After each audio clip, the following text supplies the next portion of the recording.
ఇది iPhone 13 pro max. Customer Vijayawada నుంచి మన దగ్గర తీసుకొచ్చారు. ఫోన్ ఆన్ అవ్వట్లేదని చెక్ చేస్తే మదర్ బోర్డ్ షార్ట్ అయిపోయి ఉంది.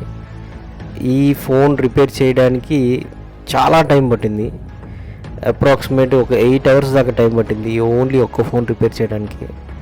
8 అవర్స్ కంటిన్యూస్గా ఒకటే ఫోన్ మీద చేయాలి అంటే చాలా కష్టం, కానీ ట్రై చేసాం మోస్ట్లీ చేసి ఇవ్వడానికి.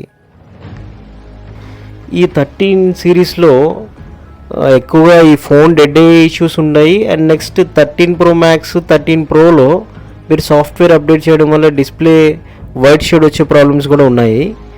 13 ప్రో మ్యాక్స్ ఇట్లా ఛార్జింగ్ పెట్టినప్పుడు యూజ్ చేస్తున్నప్పుడు డెడ్ అయిన ఫోన్స్ ఒక 8 పీసెస్ దాకా డీల్ చేసాం. అండ్ నెక్స్ట్ ఈ అప్డేట్ చేయడం వల్ల డిస్ప్లే వైట్ షేడ్ వస్తుంది కదా, అటువంటి ప్రాబ్లమ్స్ అయితే ఒక 15 ఫోన్స్ దాకా డీల్ చేసాం. ఈ 13 ప్రో మ్యాక్స్లో ఈ డెడ్ అయ్యేది డిస్ప్లే షేడ్ వచ్చే ఇష్యూస్ వరకు ఎక్కువగా ఉంటాయి. అండ్ నెక్స్ట్ 12 సిరీస్లో ఎక్కువగా ఇయర్ స్పీకర్ ప్రాబ్లమ్స్ వస్తుంటాయి. అండ్ నెక్స్ట్ బేస్మెంట్ ప్రాబ్లమ్స్ కూడా వస్తుంటాయి. ఒకటే ఫోన్ 8 అవర్స్ కంటిన్యూస్గా చేయడం కుదరని పరిస్థితి. ఇటువంటి పెద్ద పెద్ద ప్రాబ్లమ్స్ ఉన్న ఫోన్స్ మేము మినిమం 1 or 2 days టైం తీసుకుంటాం రిపేర్ చేసి ఇవ్వడానికి. చిన్న చిన్న ప్రాబ్లమ్స్ అయితే వెంటనే చేసి ఇవ్వగలం, కానీ పెద్ద ప్రాబ్లమ్స్ ఉన్నప్పుడు టైం టేకెన్ అనమాట. అది మొత్తం రిపేర్ చేసి చెక్ చేసి ఇవ్వడానికి. ఎందుకంటే ఇది డ్యూయల్ లేయర్ బోర్డు అనమాట, శాండ్విచ్ మదర్ బోర్డు లాగా. పైన బోర్డు ఉంటుంది, కింద బోర్డు ఉంటుంది. రిపేర్ అయిపోయిన తర్వాత మళ్ళీ పై బోర్డు కింద బోర్డు టోటల్గా చెక్ చేయాల్సి ఉంటుంది. రీబాయిల్ చేసి మళ్ళీ 2 డిబైండ్ చేయాల్సి ఉంటుంది.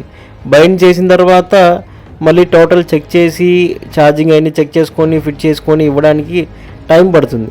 ఇటువంటి డ్యూయల్ లేయర్ బోర్డులో అన్నీ టైం పడుతుంది కదా, కొన్ని టైం పడుతుంటాయి. ఇదైతే రిపేర్ చేసి ఇచ్చేసాం. మీకు కూడా ఇటువంటి ప్రాబ్లమ్స్ ఏమైనా ఉంటే కనుక మమ్మల్ని కాంటాక్ట్ చేయండి.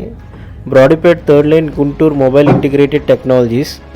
అండ్ నెక్స్ట్ ఈ ఐఫోన్స్ అనే కాదు, మన MacBooks, Apple watches, Android phones, ఏవి ప్రాబ్లమ్స్ అయినా సరే డీల్ చేస్తాం. మోస్ట్లీ డిస్ప్లేస్, బ్యాక్ ప్యానల్స్ ఏమైనా డీల్ చేస్తాం. మీకు కూడా ఏమైనా ప్రాబ్లమ్స్ ఉంటే కనుక మమ్మల్ని కాంటాక్ట్ చేయండి. అంటే దీని తాలూకా మెయిన్ ఐసీస్ ఏవైతే ఫెయిల్ అయినాయో ఆ పార్ట్స్ రెడీగా ఉన్నాయి కాబట్టి మనం స్పీడ్గా డెలివరీ ఇవ్వగలిగాం 1 or 2 daysలో. కొన్ని పార్ట్స్ మళ్ళీ మనం ఆర్డర్ పెట్టి తెప్పించుకోవాల్సి ఉంటుంది. అటువంటివి మినిమం 3-4 days కూడా టైం పడుతుంటాయి.